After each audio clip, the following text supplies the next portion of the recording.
The truth about the Jehovah's Witnesses and the Watchtower 10-part series, answers to every question you may have and questions that you need to be asking, part 8 of 10. So here we go. Are the Jehovah's Witnesses a cult? So what drives a cult? What does a cult look like? This is what we're going to talk about in this video. Typically, and this isn't always, but typically there are 3 specific things that drive a cult. Often it's all 3, but sometimes it's only 1 or 2.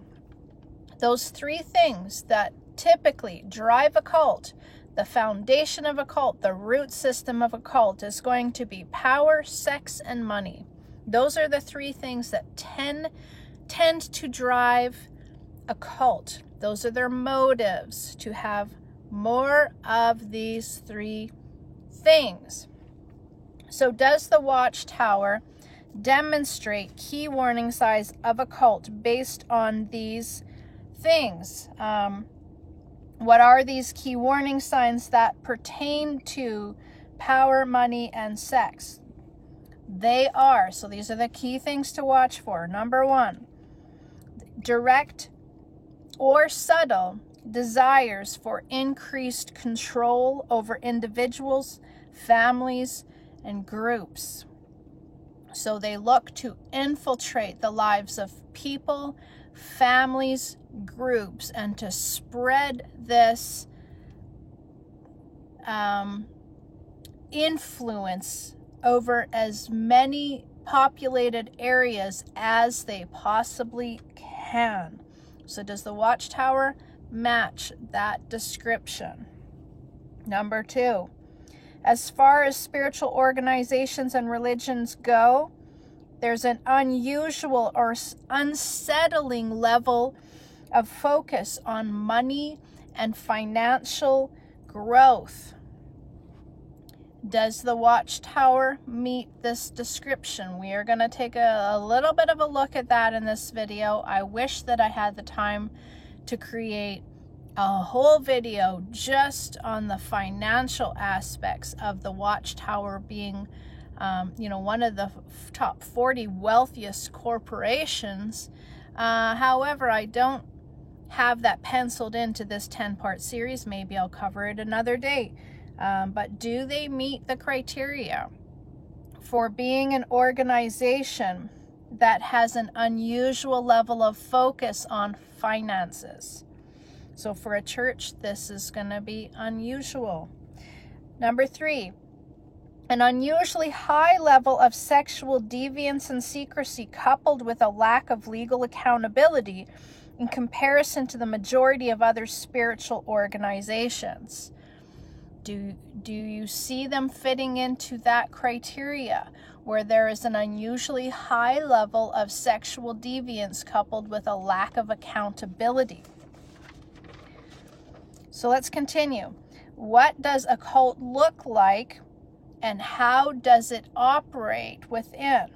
Let's take a look at the many ways in which Watchtower may match this description. I have had a very good look at it from all angles, and from what I am seeing, they have a textbook case for a cult culture, a cult structure. They have very extreme forms of indoctrination through the publication of their own literature. They, of course, have their own books and Bibles. They entice individuals with answers to all of their present problems through free Bible studies, just to get you hooked into the organization. And once you are brought into the organization, a baptized witness has to attend the meetings. And if you're not attending and you're at home sick, you must phone in and listen to the meeting over the phone. So what they do is they have a phone number that you dial in that basically is, they have a speaker system, Everybody who couldn't attend, for whatever it may be, medical reasons, whatever it is, they have to at least participate in the meeting by being on call and listening from start to end to the entire meeting if they couldn't come. That's not optional. You have to do it even if you're sick. And I remember when my mom, she was a witness. I don't think she is anymore. Her and I haven't communicated in a couple of years because of all of this kind of stuff. But I remember I would come up to visit her, and she was really, really ill, really ill. I mean, there was times when she was in cancer treatments and things like that. She would be in bed or in the bathroom, like violently ill, but she had to have this service on call on the phone. It was not optional. She wasn't allowed to not dial in and miss a meeting. Regardless if she was deadly ill or not, she had to participate in those meetings. And she was ill a lot. So I would be there visiting, and she would be making sure to have that call going, and I would be shaking my head thinking, like, this is insanity, you know? But if you're not that ill, you have to attend the meetings, at least a couple a week, 2 or 3 weekly meetings. There's, I believe, 3 conventions a year. One is a 3-day long convention. Those are mandatory. You need to be at those if you're a witness. They have extreme levels of censorship. They're told to not listen to anyone that is saying anything negative. And if that person speaking anything negative or even asking questions is a Jehovah's Witness, they are told to report it, to report that individual. They are told that any hate speech, so basically saying anything negative about the Jehovah's Witnesses or asking questions, comes from the devil, and it proves that that person who spoke those things is doing the work of the devil, not the work of God. They are taught that it is them against the world, and that the world is passing away, and God's wrath will be coming to deal with everybody who is not an active member of the Jehovah's Witnesses in good standing as a pioneer. All members are discouraged from having anything to do with non-members unless it is to recruit them. So if their agenda isn't to make that person a member, they're really not to have anything to do with anybody else. As minimal interaction as possible. Definitely not like close friendships or anything like that. Good behavior is rewarded. So good behavior, being a good standing, a Jehovah's Witness in good standing would mean that you're doing the pioneer work, going door to door, attending meetings, supporting them financially. And of course, the reward for all of this good behavior is that you get to be with Jesus on the new earth for the rest of your life. They use a lot of psychological warfare, and they basically make the members act like robots, not people. Really, it becomes a psychological prison, and it leads to a lot of suicide and depression. There's a huge amount of control and public shame and humiliation involved, so it's very much a totalitarian cult, with that type of cult rules in place.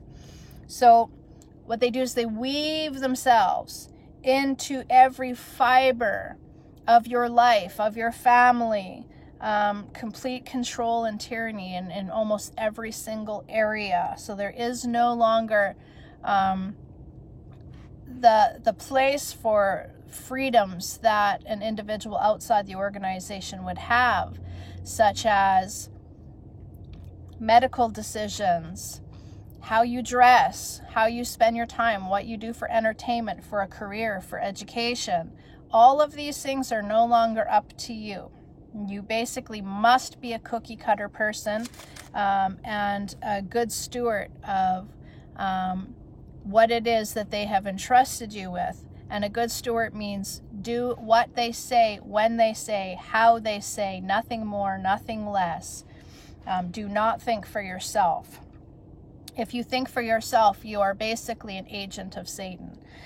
Anyone who speaks or writes negatively about the Jehovah's Witnesses is considered an apostate or mentally ill, or perhaps just influenced by the devil, and they're to be avoided at all costs. Members who do this are excommunicated, and all of the other Jehovah's Witness friends and family must have zero communication with them as long as they live. There's zero tolerance for questions or critical inquiry, and questioning can lead to being disfellowshipped and considered an apostate to the rest of the members. I'm going to go through just a handful of their rules. There's way more, and the longer you're a witness, the more rules you find out there are. But I'm going to go through a handful of the things that concern me and make me pretty convinced that we're dealing with a cult here and not a church. And at this point, I don't need any convincing, because I know, based on everything that I've experienced through just having witnesses in my family, having had a relationship with a witness, all of the research that I've done, everything else, I don't have to say that I need any further convincing, that's for sure. But let's look at the things. They're not allowed crucifixes, so they're not allowed to have a crucifix piece of jewelry. I actually have a tattoo of a cross on my arm that I got when I was 12. That would be frowned upon. They're not allowed to have any involvement with any pagan practices of any kind, except for they are allowed wedding rings, even though they admit that those have foundations and roots in paganism. No looking at XJW material, so videos, let's say, that go onto YouTube that are exposing the witnesses on anything. They're not allowed to watch any news or read any article or any material or speak to any ex-witness or expose themselves to anything negative that speaks about the Jehovah's Witnesses. They have to stay away from every single negative influence, so anyone that has anything not nice to say about them. So no researching the truth about the Jehovah's Witnesses. Nothing like that is allowed. No talking about witnesses on social media, disclosing anything to do with the witnesses on the internet. You can't have a YouTube channel if you're a Jehovah's Witness and talk about anything to do with things that go on in the organization. No communicating with ex-witnesses. No singing the national anthem. No holidays, like even Mother's Day or birthdays. No partaking in communion even. So they have a get-together every year, but nobody participates in the communion unless they're like one of the 144,000. They just pass the cup and bread along. Nobody participates in it. No being part of the world in any capacity, with any conduct. So education, career, hobbies, interests, passions. If it doesn't have to do with serving them, it's not allowed. It has to be about them. No missing meetings. If you can't be at a meeting, at the very least, you have to phone in and listen to it. No missing pioneer work, so that's the door-to-door. No gambling, but you are allowed to do stocks. Interesting, because, I mean, they make a fortune off that kind of stuff. What else is there? Like I said, no asking questions or having critical inquiry. No questioning. No smoking. No using marijuana even for medicinal purposes. No piercings for men or tattoos. Women can have earrings in their ears, to my understanding. No piercings anywhere else. No gambling. No being friends with non-witnesses. No drugs or alcohol use. You can have maybe an occasional glass of wine. That's about it. No immoral entertainment. So if anything that you're watching is something that would be considered a sin to do, to practice, and you're not allowed to watch it. No voting and no involvement in politics whatsoever. Women must obey their husbands, and there's no place for women in leadership in any capacity, especially spiritually, and not in the church. Women are not allowed to even participate in the meetings, the judicial committee meetings, and the meetings where people are being questioned regarding sinful practices, even if it involves their children being sexually abused. They're not allowed to participate in any type of elder meeting. No serving in the military in any capacity, and no working for any organization that has anything to do with the military. No blood transfusions and no donating of blood. Men are not to grow beards. No being gay, and so on and so forth. I could go on and on for probably an hour, but those are the basics. They use a lot of fear tactics in order to maintain control over their people. So those are some of the rules. So the question is, how do they get so many millions of people to follow these rules, or at least pretend to be following them? And I can tell you, because I've been involved, like I said, having family, having relationships. They're not actually keeping these rules. Most of them aren't. They are trying to do their best to put on the appearance on the outward that they're keeping these rules. But a huge percentage are not keeping these rules. They just are very careful to live a double life, just good enough that they're not caught, that they're not brought before these, judicial committees and the elders to be reprimanded for their sins. But the question is, how do they maintain control over so many people when they have so many rules? And the answer to that is fear. So, like I said, they're not successfully getting people to follow most of those rules.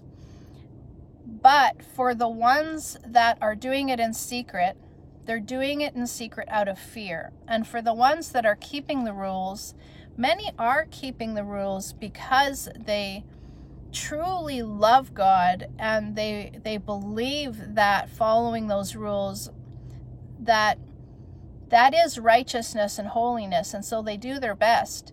But a lot of them are keeping the rules that are really nonsensical out of fear, not out of the fact that they really believe that they're what's best. So what kind of fear tactics do they use to control these people? Number one is Satan. Nobody that professes to be a Christian wants to think they're being used as an agent of Satan, that they're working for Satan. They want to believe that they're working for God. So they use Satan as a big one, because they use Satan in ways like you're serving Satan, so there's the shame, there's the guilt, there's the humiliation. You're going to be turned over to Satan, meaning that you now no longer have everlasting life, that you're going to die in Armageddon with Satan. There's the way they use the family structure. So your family is not going to be on the new earth if you don't do what we say, if you don't recruit them successfully, on and on and on, if you give them a blood transfusion. Your family, you're going to be torn apart from your family. You're going to be separated from your family, rather now or in Armageddon, or in the time when there's the new earth. But you're going to be separated from your family, or your family's going to suffer and be tortured. So they use the family dynamic a lot. And unfortunately, what ends up happening is they make you think that your attachment to them and your obedience to them is what keeps you safe from the sinful things of the world, like addictions and everything like that. They teach that without them, you're just going to fall into horrible, sinful life, and you're going to be turned over and to Satan, basically owned and managed by him. And soon God's coming to destroy him, so he's just going to destroy you too when he comes to do it. So they're really brainwashed into a lot of fear of the outside world, impending calamities, persecutions, and they teach that it really is the world against them, and that the only way you will be spared is if you are one of them.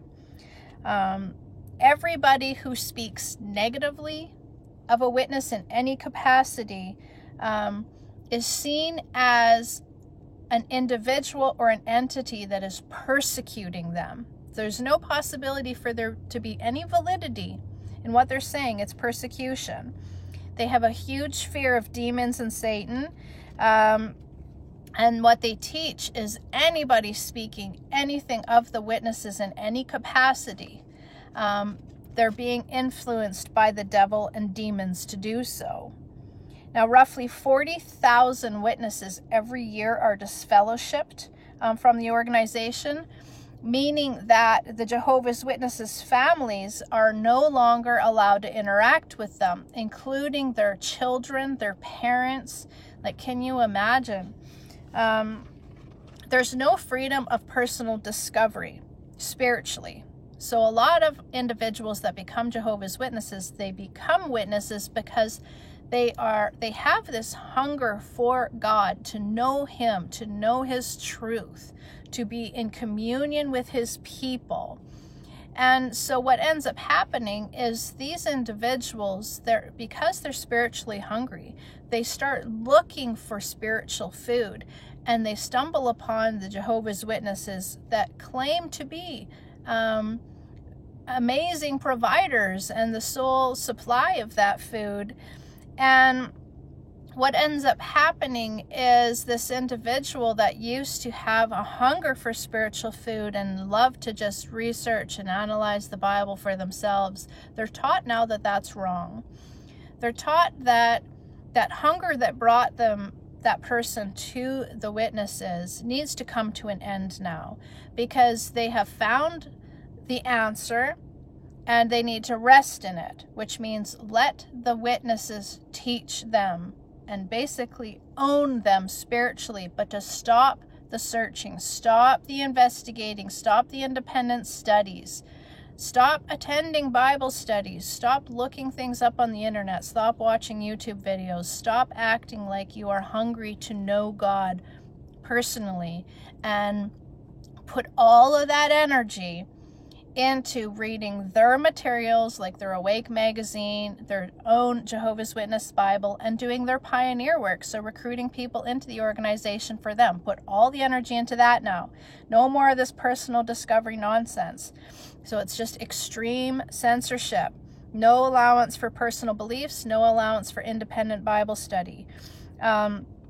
And it leads to, what this leads to is an extreme cognitive dissonance for these type of people that are hungry for God. A high level of depression in their members, a high level of suicide. So in the end, there's a loss of one's personal identity. There's the loss of even the ability to realize and rationalize independently, because this is what brainwashing over time does. And people in their lives are no longer able to even reason with them, because that person is so convinced that anybody speaking against the witnesses is of the devil, that they have been trained and indoctrinated to such a point now that they can't see those family members or friends in any other way other than them being deceived and apostates. There's no room for the possibility in their heads that these people could actually have a sliver of truth or a sliver of a sliver of actual valid reason for having the concerns that they have. That is not in their realm of possibility, and they will shut you out and shut you up and slam the door in your face should you dare speak a word negative of the witnesses. They are trained to do that. They are trained to just completely close it immediately, shut it down before it even gets started, because you don't want to let the devil plant seeds of doubt in your head, and close that person off from your life so it doesn't happen again.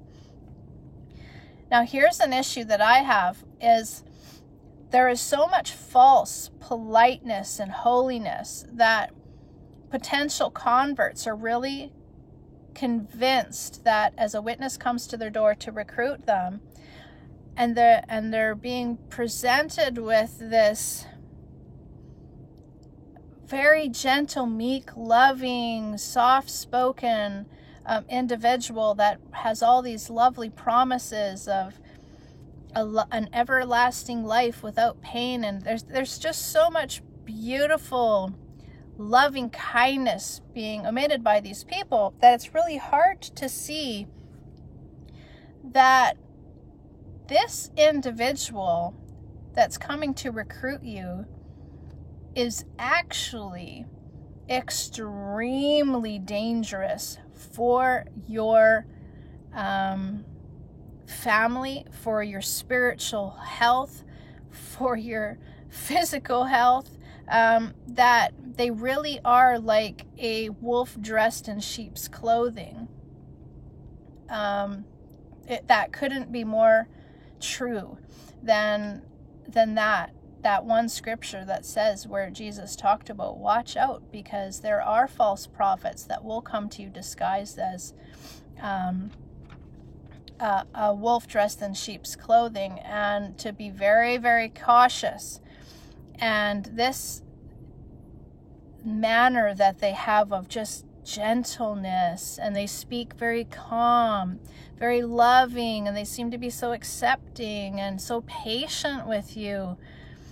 But it's a false holiness and politeness that they're taught. They're taught to conduct themselves this way. And as they have been groomed into the organization through people that speak this way and are smiling and all loving and hey brother and sister, and just, it's so lovely that it's hard for you to see that as dangerous, because it just looks so innocent and inviting. But it's extremely dangerous, you guys. As you grow into the organization, you really get to see that they have a culture of secrecy. It's run by a culture of secrecy. Their theocratic warfare doctrine teaches that refusing to cooperate with criminal investigators that are involving the JWs it's sanctioned by God, because outsiders are not entitled to the truth. So what this means is they have a teaching, a theocratic warfare doctrine that says that you do not need to cooperate with authorities if the authorities are going against them or their principles or the things they taught you. That type of refusal is actually sanctioned by God. Because in outsiders, apostates, people are part of the worldly system, that whole pagan carnal system. They have no right to God's holy people. And so you don't have to be honest with them. They don't deserve that. They're not entitled to that. You don't have to cooperate with them. You do not have to surrender or cooperate with even Supreme Court orders if they say you don't, because they are the highest of authorities. So when it boils down to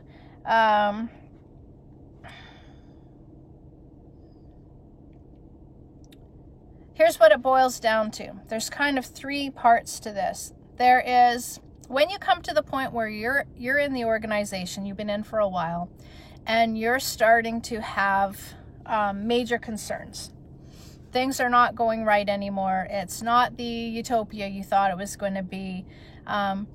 There's kind of three phases that people go through there's probably more than this, but three phases individuals go through when they're going through the enlightenment phase of what they're really involved in. Once the blinders are off, the rose-colored glasses have been tossed aside, and they actually can see now what's happening.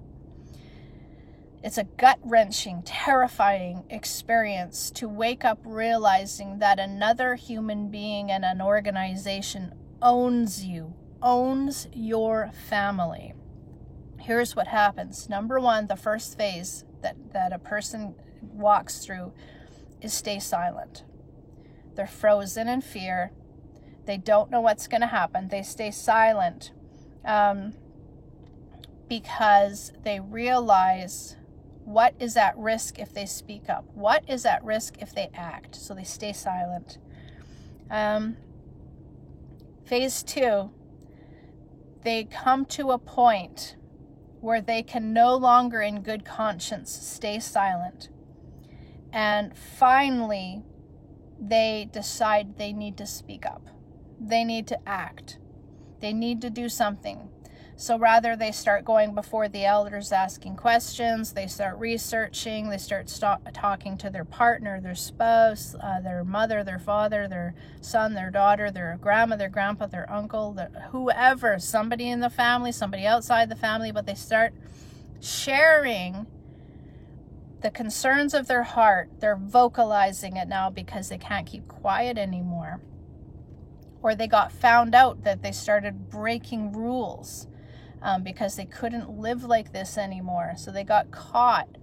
Whatever it is, they start being less controlled and brainwashed by the organization, and they start becoming a little more free thinking, more independent.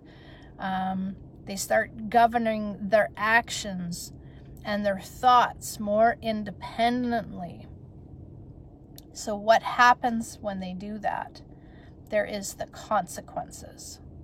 They face the consequences now. The consequences for disobeying the Jehovah's Witnesses. The consequences for thinking independently, for researching, or for even asking them questions is that they will lose their good standing as a witness and be disfellowshipped and shunned for this, because they will not stand for anybody disobeying them or holding their beliefs in question. And so what happens when this person is now shunned and disfellowshipped? One of two things tends to happen. They fall into a life of isolation and severe clinical depression, because now they have been cut off from their entire family and their support network. That is, if their family doesn't come with them, that is, if they had become a witness.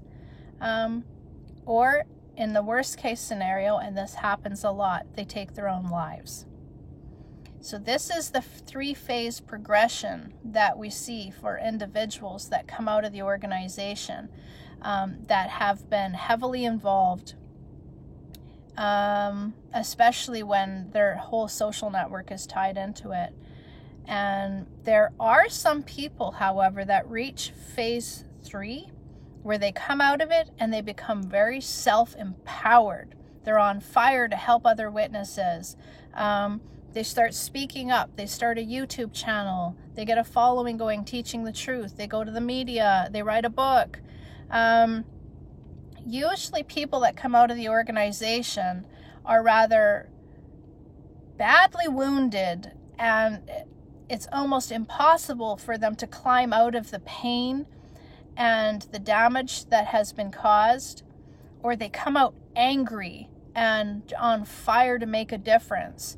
And there's not often too much in between. I see a ton of people, and I've interacted with tons in the creation of this 10-part series, and I've watched pretty much all of the YouTube videos on the subject.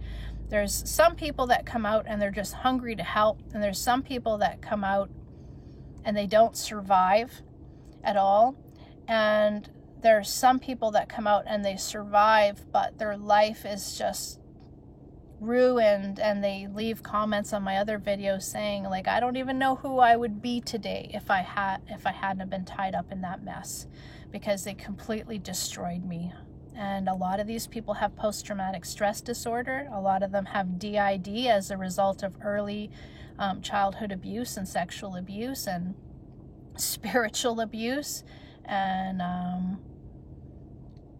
yeah, so it's like I said, there's the 3 phases. There's the stay silent phase, there's the I can't stay silent phase anymore, which follows with the consequence, and then there's the lifelong consequences that they have to face. And not everybody is able to just climb up from that debris and start fresh. For a lot of people it doesn't happen. So depression and suicide is the end result for a lot of these people.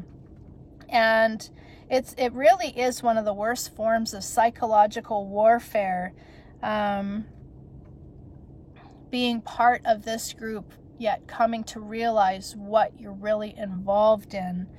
And the idea that you can know that should you speak up about your present beliefs and concerns, that you will be shunned to never see or hear from your family again, that if they are witnesses, is horrific, absolutely horrific.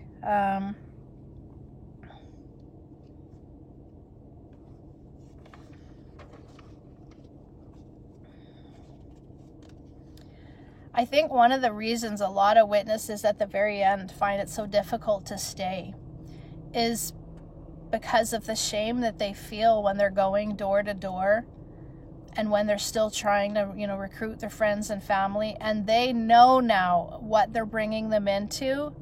They know that they're sucking them into something that's going to destroy their life, and that it's not even true, that it's all lies. They get to a breaking point where they can't handle it anymore. They can't handle knowing they are destroying people. And so a lot of them, what they do is they start kind of trying to distance off from, doing the pioneer work and start maybe attending meetings a little less. But they do eventually get to the point where they have to deal with the consequences of not doing the pioneer work, the consequences of not coming to the meetings. And it eventually, it comes to a head eventually. They can't continue on that way for very long, but they do go through a phase where they can't justify bringing other people from this human family into it once they know the truth. And that's often where things just go awry and it all falls apart. They know that these people are pawns in this game, and they don't want to play a part of that anymore. They don't want to be used as a robot like that to destroy the life of another human being. So in the beginning of this video, I touched point on what are the 3 things that govern a cult. What are the 3 main operating systems of a cult? And we talked about it: money, sex, and power. So I want to look at these. And a lot of the times one feeds into the other, feeds into the other. So let's start with the Jehovah's Witnesses organization and sex. Right now, there is a global child sex abuse crisis going on, with millions of dollars every year being spent on the cover-ups. So how do they keep getting away with it? This is where it feeds into the second element of the control of the cult, and that is money. They're pouring the donation money and the equity that they're getting off of all of the buildings they own and all of the publications that they are making profit off of. They're pouring that money now into the legal system and their legal department to make sure they don't have to suffer the consequences now for having their child sex addictions and allowing pedophilia to be rampant in their organization. So they use the money that they have gotten, in my opinion, illegally, because they're saying they're a nonprofit, but they are very far from a nonprofit. They are a corporation, a global conglomerate, a global enterprise that makes millions and millions of dollars every year. So they take that money and they use it to dodge the bullet of accountability and to get away with heinous sex crimes towards children. And so that brings us into the third element: power. They have become so powerful now that even when the Supreme Court gives a ruling on something, they've sanctioned something, there's a court order in place, there's a subpoena in place, it doesn't matter what it is. They have become so powerful that there is almost no accountability or consequence for any of the criminal activities they're participating in. None whatsoever. And I covered that in the first video. The Supreme Court has basically said to them, you guys are pretty much the most lawless group of people we have ever encountered in our lives. You see yourselves as above the law at every angle. So money, sex, power, without a shadow of a doubt, those are the foundational aspects, and and those are the chief components. These are the operating systems of this organization. This is what drives most cults, and it drives the Watchtower in just the same way. So let's talk about the money aspect for a moment. They have over 3,000 employees. They own billions of dollars of properties. For example, the Columbian Heights property sold for $700 million, yet this stuff was built by volunteers, volunteer time to go into these. If you were to look at the individual congregations that they build, it's often volunteers, donated materials, built off the donations of the congregants. And then what they do is they go and they sell these properties. They make all kinds of money off these properties, like $700 million for the Columbian Heights property. They're owning presently billions of dollars of assets, investments, real estate. It's a global enterprise. It's a corporation. It's not a church. Churches don't own billions of dollars of property and stocks and investments and all of this stuff. Because they register as a charity, they pay no taxes even on it all. It's all tax sheltered. But interesting enough, they refuse to make their financial statements available. So you have to go through some hoops to get access to their financial statements, but you can. Watchtower, the Watchtower of New York, made $951 million in 2001 as one of the top 40 revenue companies in the world.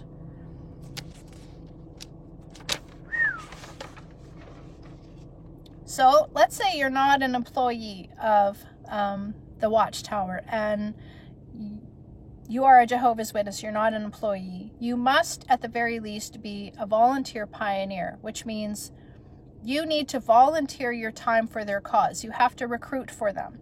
Very, very high commitment, time commitment involved. What's really sad about it, though, is you're bringing converts into the organization, but you're only shown little bit at a time as for what you're involving others into, what you're recruiting them into. There's layers upon layers as they get more deeply involved. So in the beginning, when you're bringing them in, you don't know exactly what you're bringing people into. They shelter new recruits from knowing about their inner workings. And these shelters, they operate from the ground floor up. And as you've been with them longer and they grow to trust you with more confidential private information, you get to know a little bit more about what's going on as you go higher up. So the more in you are, the more access you have to this knowledge. Each level of new knowledge you have is vastly different from the knowledge you had at the previous level. So JWs, when in the grooming phase, let's say the weekly home visits where they're coming and doing the weekly Bible studies,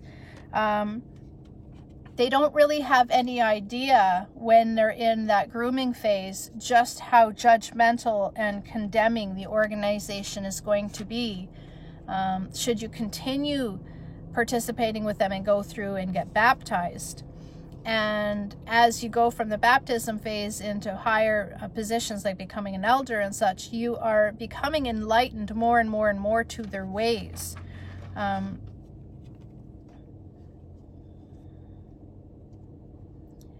adamantly, obviously, they're going to deny these kind of allegations. If you were to go to, let's say, a witness that is just in that grooming phase, all of it they've ever done is participate in a few, Bible studies. Maybe they've even been doing Bible studies for like 6 months or a year. If you're a friend or a family member and you go to them and you say, hey, you know what, you're being groomed and you're being kind of like, they're really trying to recruit you into this cult and it's not going to stay so rosy forever. they're going to deny adamantly your allegation towards the Jehovah's Witnesses, because they've never been exposed to anything else. That's all they have ever experienced with the Jehovah's Witnesses up until that point has been positive. It's been loving, accepting, patient, kind, helpful, resourceful, compassionate. They've never seen any other fruits from these people than that. So they are going to believe what the witnesses have taught them in their indoctrination process. And one of the things they've taught them is you're going to have friends and family that come to you and try to warn you about us. Don't listen to them. They're agents of Satan. They're apostates. Satan is using them to put seeds of doubt in you, but don't let them take root. Don't listen to them. So when you go to them and you start saying these things, you're basically just doing exactly what the witnesses warned them you would do.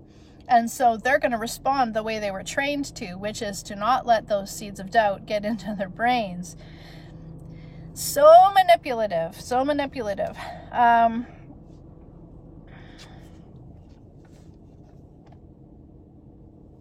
But unfortunately, this whole facade only lasts so long, because once they're baptized into the organization, they're going to start being on the receiving end now of more direct forms of control versus the subtle ones where they were just, subtly trying to influence them previously. Now it's going to be like the do or die doctrine is going to start unfolding pretty quickly. And if you are a question asker, someone who is inquisitive, then you're going to start seeing that unfold even more quickly. So what kind of structure do they operate by? They operate by a typical corporate business or company pyramid scheme structure. If you were to look at their structure, you've got the governing body, and then you've got the body of elders, and then you've got, and it goes down basically to those that are being recruited in. Typical pyramid scheme structure. It's one of the highest revenue MLM structured corporations in the world, billions of dollars.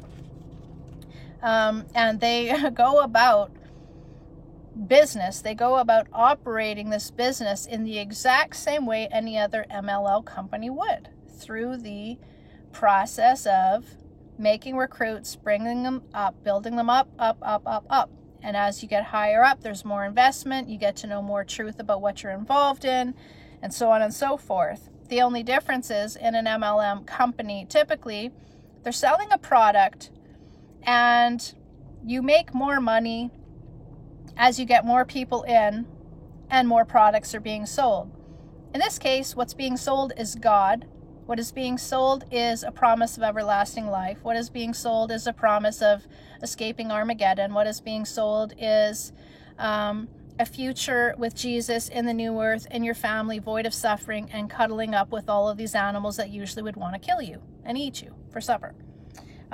That's what's being sold. So new recruits into the organization are taught to use a variety of strategies to bring people into the organization. Not just always the same strategy, like offering a free Bible study. They're taught to befriend others gradually for weeks, months, or even years to win them over. But the friendship has a purpose. So if you have a Jehovah's Witness that is befriending you, know that they are forbidden from friending you for the same reason most people friend you. They're forbidden from that. They are not allowed to actually consider you a friend. In their eyes, in their heart, in their mind, you are a potential convert. That's it. They're not allowed to consider a worldly person their friend. You are someone they are trying to recruit. They see you as an apostate, and they're trying to win you over for God's kingdom because that's in their job description to do that. Very rarely will that friendship be a legitimate friendship in their eyes.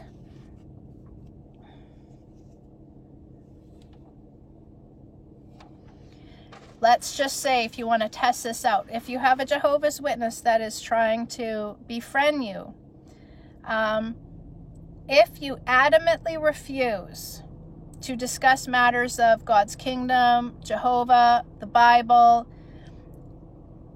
for years, like if you adamantly refuse to have anything to do with it, you're going to notice that the majority of Jehovah's Witnesses will start distancing from you at some point when all you do is interact with them as a friend, a carnal friend. Nothing more than that. Nothing to do with spirituality, nothing to do with the Bible, nothing to do with God, nothing to do with the new earth. If you refuse to discuss those kind of spiritual matters, you refuse Bible studies, you refuse going to their church, and the only thing you're willing to do is do normal worldly things with them. Go camping, go watch a movie, have them over for a barbecue and a beer. That's the only type of engagement you have with them. See how long that friendship lasts. They are no longer going to see you as fertile ground, and they slowly will start putting up fences towards you, and slowly they will start distancing themselves from engaging with you, because to them, you were not a friend. You were a potential convert.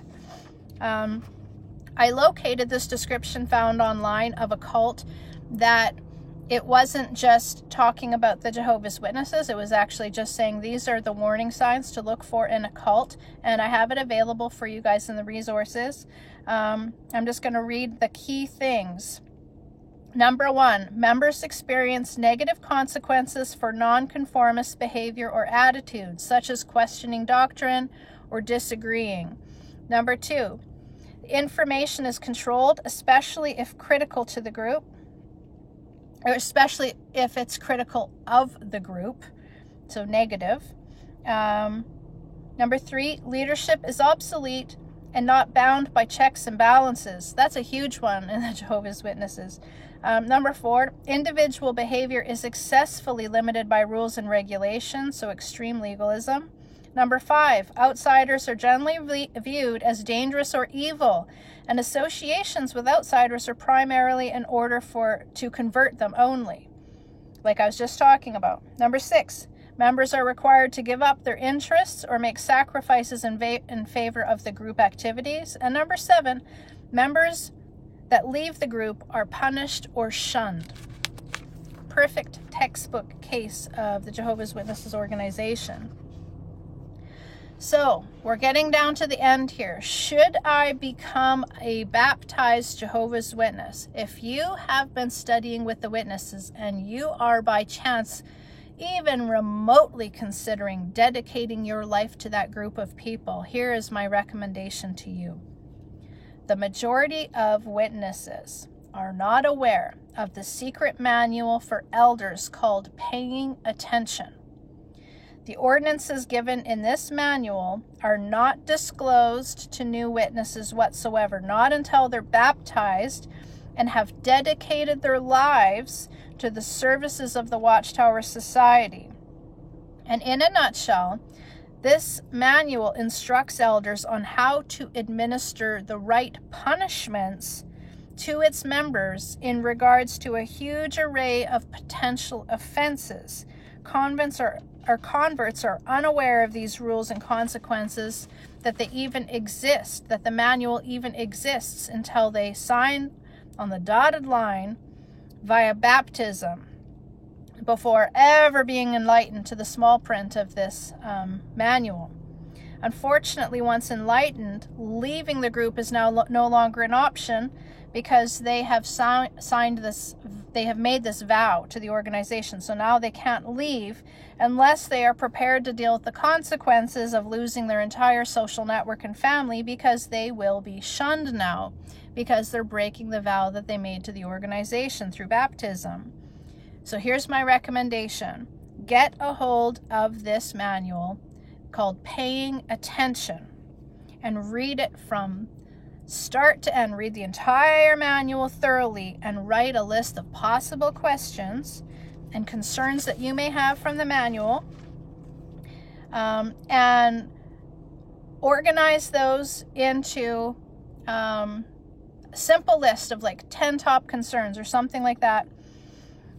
And if you haven't been baptized as of yet, carefully consider approaching one or more of your elders or the people that have brought you into, let's say, doing the free Bible studies, take your list of concerns, your organized list of concerns, especially the ones mentioning the consequences that you're going to have to deal with should you ever make any of these mistakes.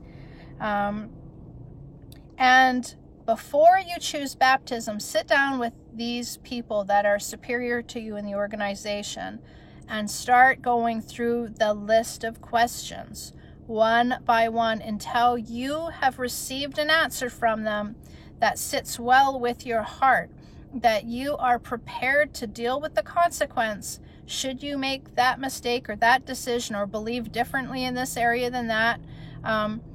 Go through the list with them and pay attention to how they respond to you asking them these questions. Note their responses and really weigh their responses carefully in your decision-making processes regarding the level of involvement you would want to have with them we're talking about vowing your life to them and making a promise that you are okay with your family and friends never talking to you again if you ever make any of those mistakes or you leave the organization. So meet with them, take note of their response, take note of their answers, and then spend time really thinking about if you are okay with everything in that manual, knowing that you are putting your life on the line. You're putting, if you have a family, you're putting it on the line by taking that next step and becoming a baptized witness. So think it through. Don't jump into it. Spend a lot of time asking questions and see how open these people are and receptive they are to your questioning. So that pretty much concludes video 8 of 10, guys, in the truth about the Jehovah's Witnesses and the Watchtower. Be sure to head over to video 9. We're going to take a look at the 10-year relationship that the Watchtower Society had with the United Nations as a non-government organization that was involved with them secretly, and once it was exposed, it was nullified instantly.